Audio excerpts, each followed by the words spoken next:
Well, hey everybody, this is Rockin' Spirit coming to you live, and I just wanted to come to you with a question. As a believer, and I guess this could apply to a non-believer as well, because this is just human nature, unfortunately, for not only the saved but the unsaved. We all wrestle with this. And I wanted to ask, have you ever experienced how do I want to put this? A coming against by the very people you're there to serve and to help? Do you find sometimes your efforts are not met with thanksgiving, but with opposition, dissatisfaction, wounding words, and carelessness by those who you're serving?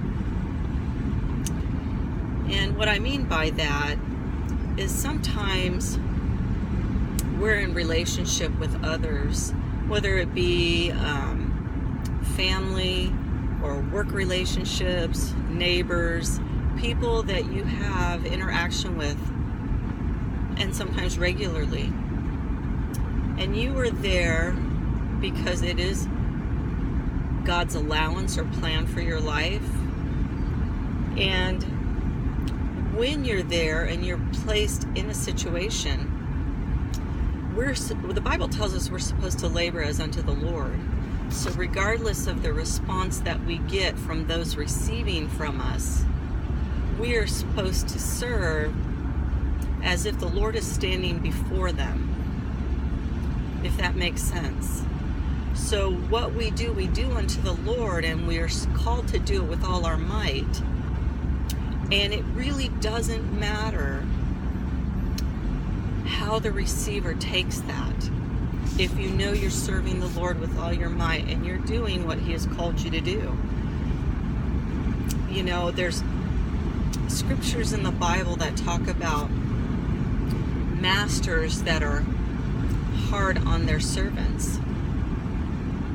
But a servant that serves out of love is not moved by an unloving master, because the true master, who is Jesus Christ, He is the one receiving our labors and will reward us in His time for those things here on earth that we do to Him and for His kingdom and for His name. So basically, that was a question I wanted to pose to you, but I also wanted to give you encouragement, because sometimes it can be very difficult to want to press forward doing what we're called to do and loving others who are sometimes unlovable, and yes, even in our own family.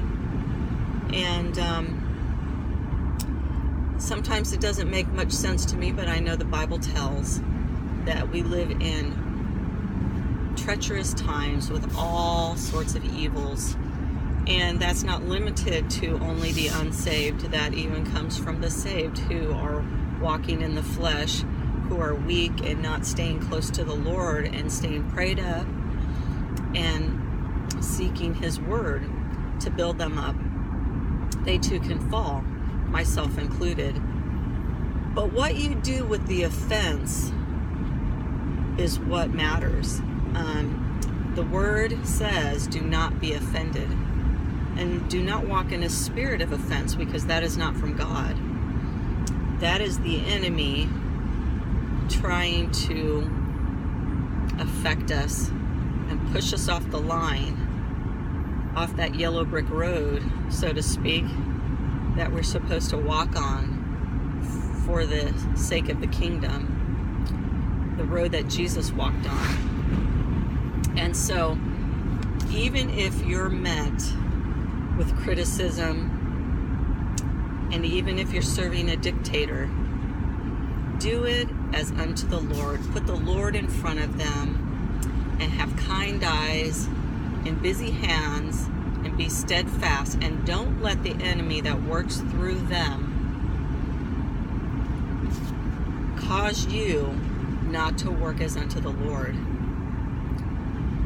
Just pray and ask Jesus to be your strength and to remind you who you're truly serving, so that you can do it with all your might, without wavering, without being affected from the opposition that comes through those we serve.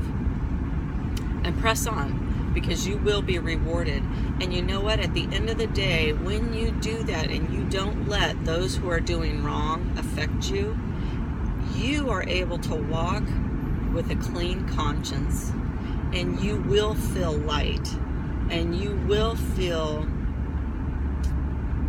without burden, because you know that you are walking unashamed and righteously. And that delivers its own reward, okay? It gives you peace. It gives you peace because you're free from guilt. So for a time, you may be affected by those who oppose you when you're only there to help and to love. And I think that's human nature and natural, but it's how long you carry that. Because you know what? The enemy seeks to kill, steal, and destroy. And we just can't let him do that, especially to our precious relationships.